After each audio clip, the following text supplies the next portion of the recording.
Welcome to What Makes a Good Book Cover. This video guide describes the process of creating and designing the book cover for my first full poetry collection, Purl. It includes a section on the design process by the Book Typesetters and concludes with a reading of a selection of poems from Purl.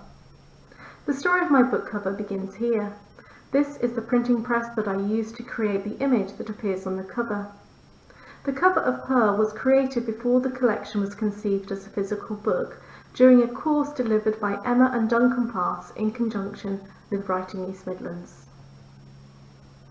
In September 2019, Emma and Duncan introduced me to Collagraph, a printmaking process that uses paper, wood and natural materials to create textured plates for inking. Emma began the session with a free writing exercise to provide us with a stimulus for the artist book we were about to create. This is the free writing I was working from. How to pick flowers. Knees in the earth, moisture seeping through denim, fingers dig in, grip the roots, nails clog with soil, lift, stem releases, petals on skin.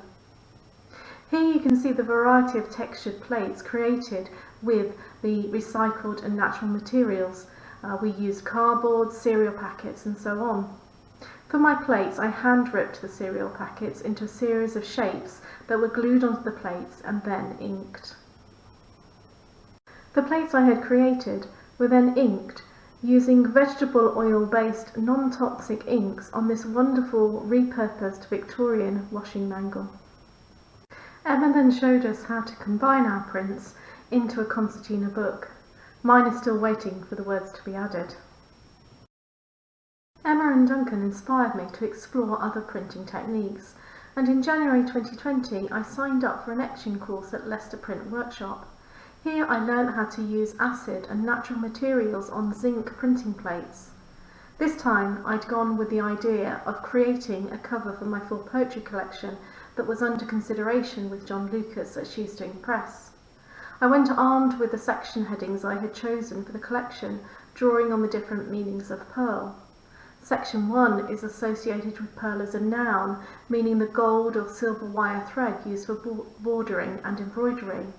Section 2 refers to Purl as a verb, describing the flow and murmur of water.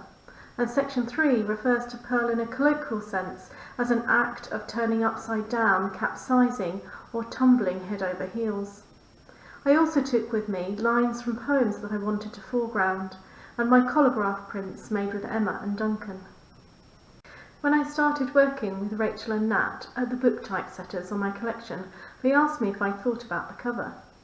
So I spread out my poems across the floor alongside my prints and some photos, looking for images that I thought resonated with my writing.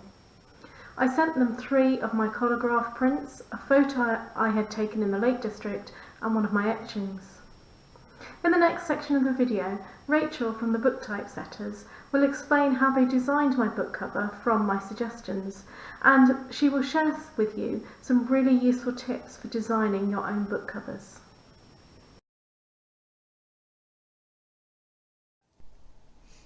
Hi, I'm Rachael and I run the Book Typesetters with Nat, my husband.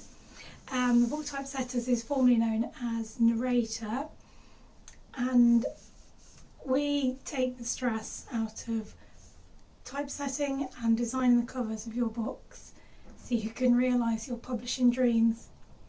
And we were delighted to be invited to talk about Jo Dixon's book, Purl, which was published by Shoestring Press in 2020.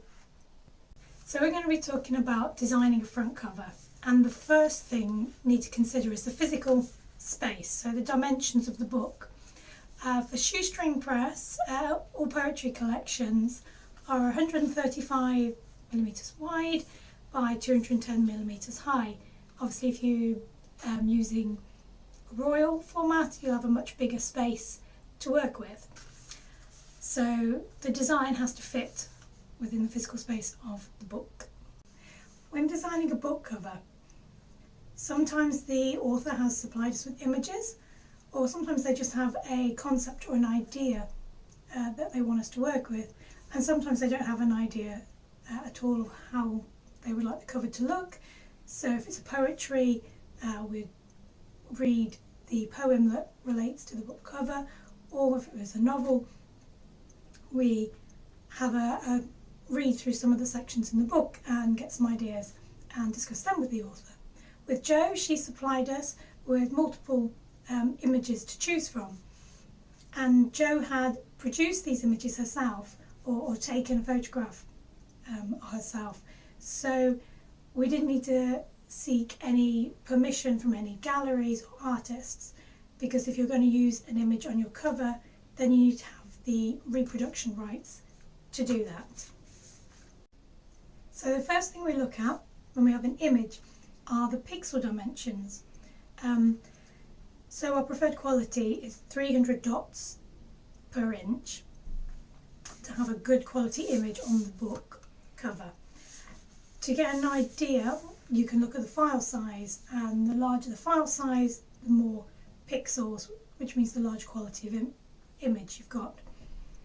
And the larger the image, you might be able to use it to wrap around or cover the whole of the front, or maybe just be an insert.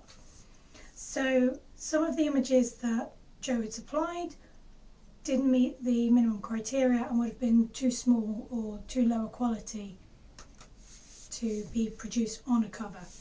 So these were dismissed. We then looked at the remaining images. There was a photograph of water, but there was no strong focal point of which to draw your eye for someone to pick up a book and look at and be drawn into. And then there was some images that gave the connotations of knitting. Now Jo had used the title Purl for her cover, but she didn't want the connotations of knitting to go alongside that. So we dismissed these images, which left two. And both had quite strong focal points and made you think and look and wonder about what the book might be. So it drew the reader's interest, and this is what you want in a cover. You want to draw the reader's interest.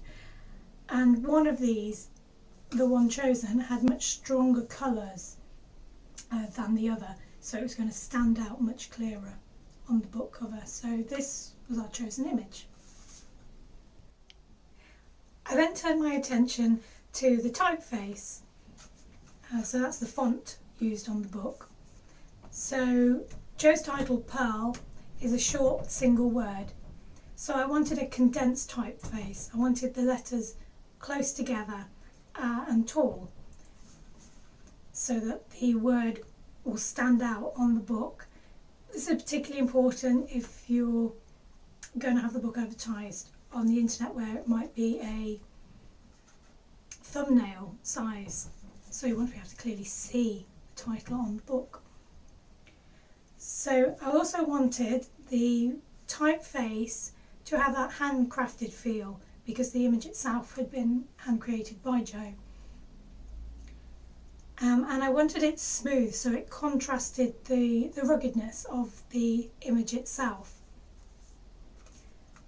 particularly to reflect the irregularities in the image.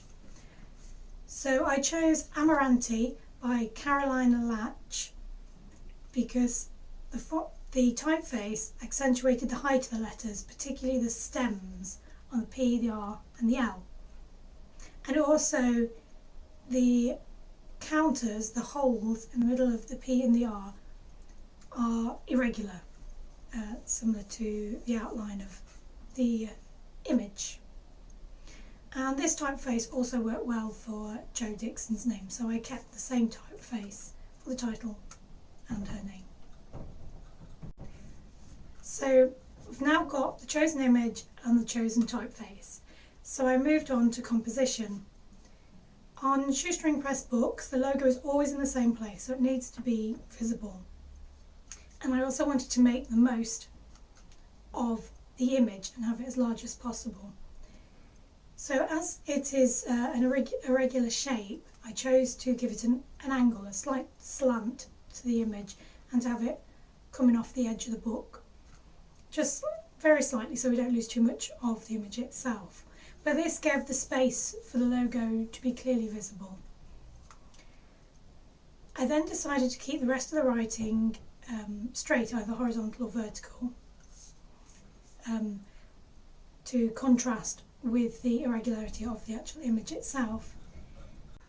I chose to overlap the title with the image to create a depth, and also to allow the image to stay as large as possible. I didn't have to shrink it down.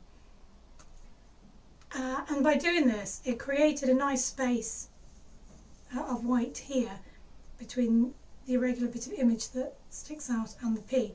And Jo Dixon's name fitted in perfectly without it being too small or too squished. Thank you for watching, and if you have any questions at all, do get in touch with us.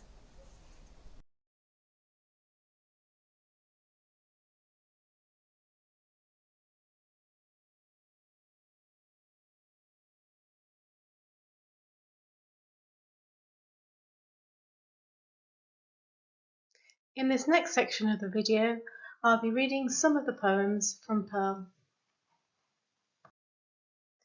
And to introduce these poems, I'd like to share with you these words from writer Ellen Sixu.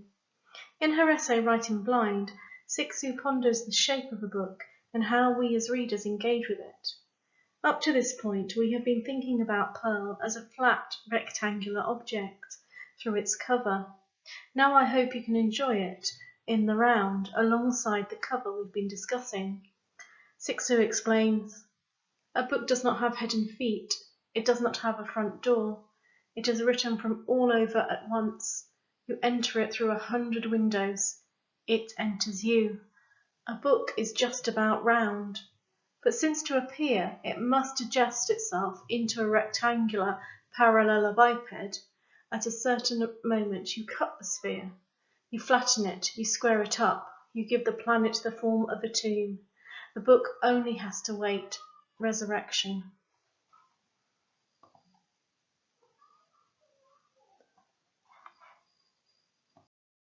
The first poem I'm going to read is from section 1 of Purl. Section 1 takes as its subtitle the meaning of Purl as a gold or silver wire thread used for bordering and embroidering. And the poem I'll read to begin with is called Overture. A young stag, all emerging antlers, raises his nose toward a teenage couple over by the cedar stump, shrugging off its bark, exposing boucle ridges, silky crevices, and fibrous escarpments gripped by webs. On the next bench, moisture in wooden slats soaks their jeans, and a plaque reassures, "Pleasure and companionship, found here," while he defines her shoulder blade with his fingertips, and toes the browned pine needles pulped in the mud like wedding rice on a wet day. If you want to be in a relationship. Later, he steers her around the camellia house, rainwater performing on glazed roof lights and petals warping on stone flags. Her eyes downcast, tracing the entangled circles of bronze grills above heating ducts where pennies have been lost. The second poem that I'm going to read from section 1 of Purl is called Hyder Chief. This poem was inspired by seeing a totem at the Museum of Anthropology at the University of British Columbia in Vancouver. Hyder Chief. One undivided red cedar trunk, carved softly. Frog is closest to the ground, his tongue lolls. Bear splays his nostrils up at Raven, who drags the clouds down with his beak. At the top, Thunderbird displays his tufted head, surveys the ocean, his ovoid eyes blackened with magnetite, mouth tinted hermitite red. So what is your family's founding myth, the story that passes between generations? I draw a finger along the cracks where the cedar breathes and contracts in a different place each day until life-giving rain, snow, sun return it to the earth. Frog's contours press into my back. Raven prices open the clamshell, giving birth to your line. See how he's releasing the sun from its box? When I follow hummingbird to the places where you hunt and fish and sprinkle eagle down on the floor to welcome important guests, thunderbird beats his wings and the storm comes. This next poem is called Diapause. The water was too hot. Sud-soaked cuffs and hands suddenly puce from the washing up. Then a jive in my far peripheral, against the window, inside the bowed side of our small car garage with blistered doors and textured glass. The left-hand door scraped over concrete and knapweed until it opened just enough for me to squeeze in, next to 6 bin bags of baby clothes, a paddling pool, and a family tent with headroom. In the fanlight, a small caramel and jet tortoiseshell was vibrating the muscles in its thorax, preparing its wings, like the butterfly blotted with poster paint onto one half of the bleached sugar paper, folded over, smoothed out, then opened out, slipping down our fridge. The years had jammed the window shut, so with the lid of a jigsaw puzzle I teased it along the sill, the wall, the doorpost. The day after, another. The day after, another. The final poem from this first section of Purl is called It's Flo's Last Day at the Shop. It's Flo's last day at the shop, at home with her patchwork of fruit and veg, cotton vest under blouse, under cardi, under coat, but open all year to the weather that edges inside her eggshell bones. When the schoolboys fall in for the 6 o'clock harvest of lost pennies, she is reading her hands, sculptured by root and coin, with nails polished in dirt. Next day she's up early, behind her nets, looking across the street at a girl zipped in thermalite who tugs at the shutters, bounces her ponytail. A moth placed staccato inside the floral drumshade. Tassels flutter. She unseats it with a scoop, then rubs its soil-coloured scales into her palm. The second section of Purl takes as its subtitle the verb form of purl. We are told that purl, in relation to water, means to flow with a swirling motion and a murmuring sound, to gurgle. Of breath or smoke, it means to be emitted in a swirling stream, or to eddy. And also of music and the voice, it means to murmur. The first poem of this section is called To the Fates, and was inspired by a poem by Kathleen Jamie, which was a translation of Friedrich Hölderlin's poem, also of the same name, To the Fates. In your weaving, grant me sight just once of it skimming the slow-flowing river, lightning blue mantle, nape to tail. In your weaving, grant me sight just once of it poised above the slow-flowing river, copper feathers, belly to breast. In your weaving, grant me sight just once, vertebrae leaning into corrugated bark in the margins of the slow-flowing river. My weaving, eyes pressed into unearthed roots on the far side of the slow-flowing river. My weaving, being where the ranger told me I should be, doing what the ranger told me I should do. My weaving grants me sight. The next poem that I'm going to read, that appears almost exactly halfway through the collection, is the only poem in which the word purl itself is used. The poem is called Market Garden Way, National Memorial, Arboretum. And when you glide up, we push at the brims, nudge the berets away from your brows. And when you lean closer for the waltz, our clasped hands tingle and trap the warmth. And when you whisk us round in circles, we grip at Pegasus stitched onto serge. And when you sink again into the Rhine, we fall, nighties ballooning like parachutes. And when we settle in the riverbed, we scatter stickleback eggs across the shingle. Nothing is impossible, reads the Renkham stone, where we gather in black coats and stoop, where wreaths lean and lie and leaves purl, where the stonemason's carving persists. The next poem in this section is called Moonstone Beach, California.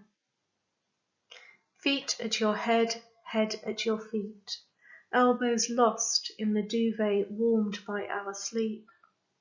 I lie flat on my stomach with the binoculars as your voice falls into the pillow. Is the blind up? And I crane my neck further toward the window, forearms tense, fingers twisting the focusing wheel, rubber eye cups rammed into my sockets. When a humpback whale agitates the surface, I roll over, unlock the lumbar vertebrae in the curve of my back, lever myself up on the side of your rib cage, interrupting your breath, and dress. Not before pancakes. Your voice falls into the closing door. On the boardwalk infused with Monterey pine, I delay early morning joggers. Watch intermittent spouts blink across the horizon, air pushing water, mucus, CO2 up. Rising light. And I catch one in a single round picture, locket-sized, as it breaches, twists back into the ocean. White spray settles on the water.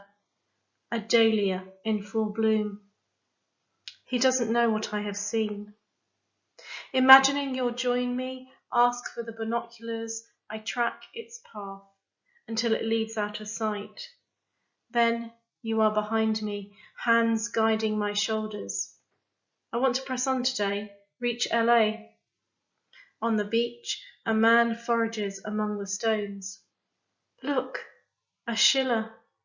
His voice reaches a woman, leaning into a washed-up redwood bowl, who smiles when he holds up the moonstone, unzips her pocket for the lustre he'll bring. This much shorter poem, My Husband and Son Climb Up to Blee Tarn, was written after walking the Lake District and returning and reading Dorothy Wordsworth's journal. My Husband and Son Climb Up to Blee Tarn, after Dorothy Wordsworth. Friday morning, 16th. A refurbished swallow's nest under the church porch. I leave a prayer in a book by the font. A silver ribbon keeps the place. Liverwort and coral spot fungus soften fallen branches in Stanley Gill, and sunlight shapes the rocks a slice beneath the water that whispers to my instep, perfumes my toes. If they look down, they might know me, relacing my walking boots, trouser hems wet. Friday afternoon, 16th. Our footfall finds one pace. Section 3 takes a colloquial meaning of Purl as its subtitle. In this instance, Purl means to turn upside down, to overturn, to capsize, or to pitch or tumble head over heels. This first poem in this section, called Grand Canyon, is written in memory of Georgie White Clark, a woman who was a celebrity of the Colorado River flowing through the Grand Canyon, where she spent much of her time swimming and canoeing through the rapids. And sadly, she lost her teenage daughter in a terrible accident during that time. Grand Canyon. The Colorado wheels Georgie in the white water pull and push. And Sumner Rose cycles behind her again, all gawky teenage legs. On an eddy line she is flipped. Grit scrapes the inner wall of her nose. And Sumner Rose falls behind on the bend, all aching teenage legs. The churn pops her up. She grabs a sweeper and sees Sumner Rose's bicycle on the tarmac, all tangled metal and twisted teenage legs. The currents tug at her ankles. She lets go, slips back, and Sumner Rose cycles behind her again, all gawky teenage legs. And the Colorado holds them in the whitewater pull and push. Perching at the Back of a Rib is a poem that captures two very different journeys on a rigid inflatable boat, following two very different families in different circumstances. Perching at the back of a rib, where damselflies frisk the prow under the bridge. We jerk the strap tight across your life vest and shoulder to shoulder squeeze in for a photo, Mum and Dad and son. Mama and Baba, fingers picking at his crusted cheeks, at the salt weighing on his lashes, worrying at his wet hoodie.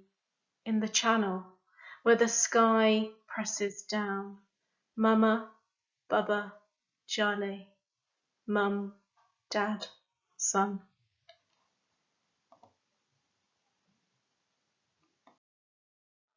This next poem, Skegness Wake, recalls my trip to Skegness when, sadly, 2 whales were stranded on the beach.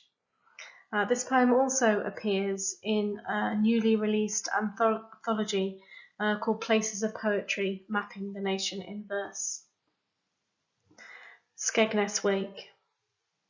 Graffiti on the carcass shouts, man's fault. But the woman next to me isn't so sure. A burgundy membrane drapes from its insides, and a chainsaw settles in the sand, where we toy with a flapping cordon, study the squid scars on the box-shaped head, an amputated jawbone and conical teeth. She quizzes the pathologist leaning on a 4x4, clipboard jammed against his hip. He can't answer yet, and walks into the sea, green chest waders up to his armpits. Salt water rinses the blood spatter from his face, and a Jack Russell sniffs at fluids pooling beneath the flukes. An oily odour is binding to the fibres of the gloves I post later in the bin by Terry's Fish and Chips. They say there are 2 more at Gibraltar Point, so I join the column drawn there and back, cards burning in the backslide of the shingle. The final poem that I'm going to read to you is called South Bank Catch-Up. Just meters away, an oily armour-piecing shell, a sprat palpitating in its fuse pocket, is towed out past Essex, detonated. You order Bellinis, named after the artist and perhaps the colour, mixed for St. Christopher's robe as he crossed the water, eyes rolled up at the child riding his shoulder, brown hair clamped in 2 fists. A kidney bean bulges in the blood vessel behind your fringe. You only tell us about your 3, how you let them run naked down to the stream at the bottom of the fields. To conclude this video, I'd just like to say a huge thank you to John Lucas for Shoestring Press for supporting my writing, and the Book Typesetters for their fantastic cover design and typesetting, and for being wonderful people to work with. If you'd like to purchase a copy of Purl, you can do so from the Shoestring website or Five Leaves Bookshop.